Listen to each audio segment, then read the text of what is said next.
What's up, guys? It's your boy, the Badwolf. Now, I'm going to apologize right away for the filming, the lighting, even when I move around the camera, just because I'm on location, and I'm going to apologize for the laundry being done in the background too, but let's get going. So, alright, so you guys want to learn or know a little bit of something about the three-dimensional tiles. Now, these are pretty popular. If you haven't seen these, that's because these are up and coming, and in inner circles, man, these are fire. Okay, as soon as I seen them, I was impressed. I had to get them. So here's the three-dimensional tile. Now check this out. I mean, look at that, guys. Like, that is super cool. All right, it's the back side. Okay, so now these particular tiles, I believe these are like 19 inches across by 19 inches. Typically they'll come in either white or black. Okay, now I recommend, well, if you want to save a couple bucks, you're going to want to go with the white. The white are the cheaper ones. The black are going to be a little bit more expensive for, obvious reasons. Black is pretty popular when it comes to these type of things, although I like the white. So what I did was, I'm going to show you mine in a minute. This is the coveted Blacksite32, the Bat Cave, on an undisclosed location, probably my basement. But anyway, so I'm going to show you what I have done so far, the goods, the bads, the uglies. I did start off buying the black ones, and then I switched to the white only because I'm going to show you some situations I ran into, and I'm going to actually be painting the entire area anyway. And I'll show you that the reason for that in a minute. So let's take a look. Now, here's a company. It's called Vevor. Okay, you can just Google Vevor, 3D tiles, and find them. They by far have the most inexpensive 3D tiles that I've been able to find online. However, don't tell them I can see this, but it looks like they drop ship, and I can't tell the name, but it says 3D something and something panels on here, bring your walls to life. So apparently even they get these from somebody else, which I don't care. If I were to buy some more in the future, I might try to find out who that parent company is and maybe get them even cheaper. Now, these say that there are 12 in a box, but typically, unless it's just me, there's 13. So you get one extra, which is way cool on behalf of the company. The next thing is that typically, okay, these are lightweight, they're fire resistant, and the instructions basically say, make sure you have a clean, flat surface, make sure it's not unlevel, and then essentially you're going to need some liquid nails. You should find the center of your wall and work from the center of the wall outward towards the corners, so that the ones on the corners are going to have half pieces, okay? And the half pieces you can put on one side, and then when you cut them in half, you can put them on the other side. But that also brings me to a thing.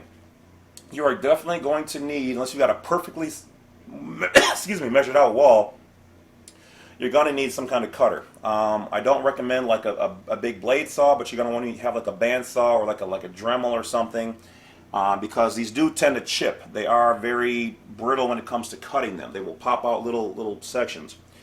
But I haven't had any problems cutting. Like here they show using this. Now if it's really sharp, you might be okay.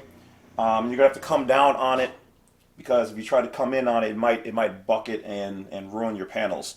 I haven't had that happen with any of them, but I did have some pieces chip out, even with my bandsaw, which has the finer blade, okay? But as you see here, the finished product for this guy looks pretty fire. Okay, so things I can tell you about these panels. I think these I got, the white ones were somewhere around the price tag of, I think maybe 40 bucks, I think, for a box, and I think of 13.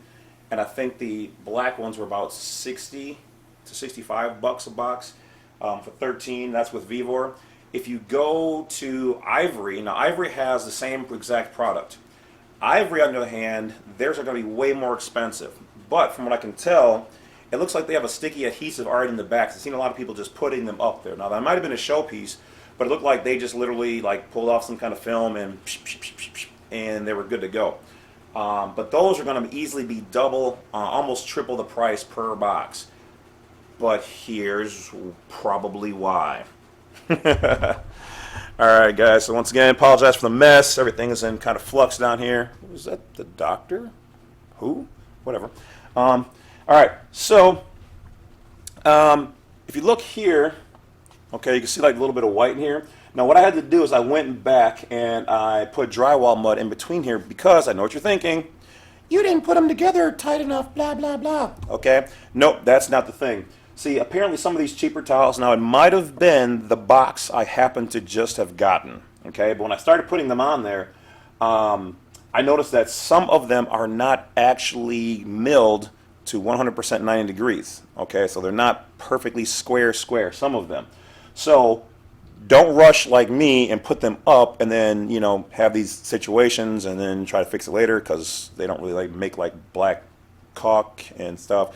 So, but because I do home remodeling and whatever else, I'm not worried about it. I just kind of went through it, and I'm going to, like I said, finish drywalling in between the cracks and then, well, paint over the whole thing. So when you do get your box, make sure that they're milled good. Take your time and make sure that they are flat. If not, trim them. Okay, that's what I didn't do. Okay, don't be this guy. So trim them, and you won't have any gapping like I had in here. Also, another mistake I did, which I can fix it, but I don't really care. It's kind of a shortcut, so don't do this at home, kids. Is if you look down here, I just went right on the basement wall, and I know a lot of people out there, especially home builders or whatever, is going to be like, no, why would you do that? I don't really care. You really probably should build a sub wall, and then you wouldn't have to worry about some of the issues I ran into because the cinder blocks themselves, some of them wave in and out, even though it doesn't seem like it, which throws off some of your wall here. So some of this is because of the tile, some of this is because of the wall. Like I said, I can fix this once this is painted and everything smoothed out. You won't be able to see any of that, okay? I used to work on $1 million houses, so I'm just shortcutting. For me, I would never do this at a customer's house. All right, next. We go up to the ceiling here, and as you can see, these are the white ones. All right? And because this is pretty much flat up here, I've had almost no problems. Right here, you can just see a little bit of a seam because once again, some of these are not milled 100% true flat, okay, true square. So you're going to run into that situation. Now, my ceiling up here does have like a little bit of a knockdown on it, so it is a little uneven, but still yet they should pair together because they should pair together. So if you're going to do them on your ceiling, I would highly recommend you guys get a painter pole, okay? Because what happens is even though liquid nails almost instantly keeps it bonded up there, the tiles themselves will bend in corners and whatever else, and so you get a painter's pole and a little bit of insulation or whatever else, and you just kind of put it up there. Now on my floor, don't show them the floor, don't. All right, there's some of the old insulation, not really insulation, but the sound damping materials I had in certain spots, and I just didn't like it. I mean, it was nice, but this looks way better. So let's take a look as we go down the wall here. I mean, yeah, I'm gonna run out of some light, but it's just awesome, okay? And I'm gonna go over this with like a semi-gloss, so it's gonna really shine, you know, when it's done. I mean, it already does, but like I said, I'm gonna get rid of some of these, like I said, where you see where it looks like openings. I already drywalled that, so it's flat now. But once again, the tiles sometimes, you know, just weren't cooperating. And they might have been sitting in the box long enough that they might have warped. I mean, it's just plastic, but they're pretty industrial. Yeah. And no, it's not going to be a strip club down here. This is where I'm going to be doing my filming for my YouTube channel. Depending on which one you guys are seeing this on, either Blacksite32, which is my website, or it might be the Badwolf channel, probably that one, or it'll be the main channel, which is James C. Lovett on my Yahoo. So it's just James C. Lovett.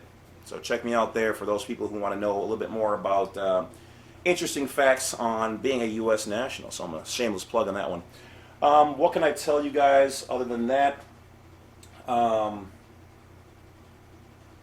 They don't really do a good job of sound dampening. That's not what they're for, so you're definitely going to want to still have your areas where you have sound dampening material.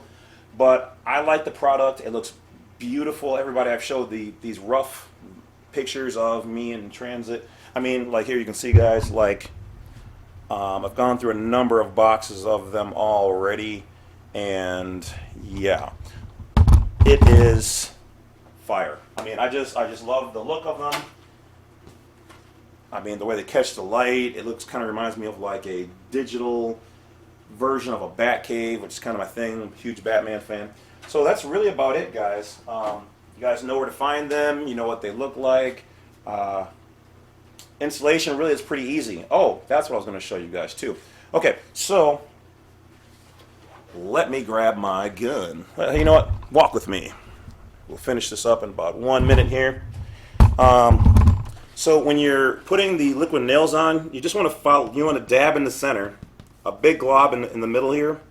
Dab, dab, dab. When you get to the corners, this little peak area, here's where you're going to want to put a big glob, and you want to run your bead pretty consistently all along this outer edge, not the outer, but excuse me, the inner, and then big glob, inner, because when you squish them down, then you're giving the liquid nails room to kind of run up to the line, and you have very little cleanup.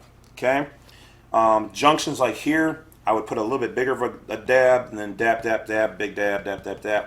But do what works for you. You can use very little. Liquid nails actually goes a long way, but you know, because these aren't heavy at all.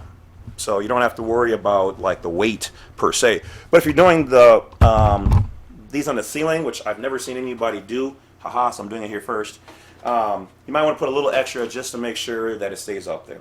So that's about it, guys. Just a little quick product review for Vevor. Ivory, I-V-O-R-I, also has the same product, but they're a lot more expensive. And for the few mistakes I've made, this is the first time and doing it way rough because I don't mind some problems and trying to fix them. It's kind of what I do. They're fascinating. They're awesome. So get you guys some if you like. If not, do what you do. Talk to you guys later. The Bad Wolf is out.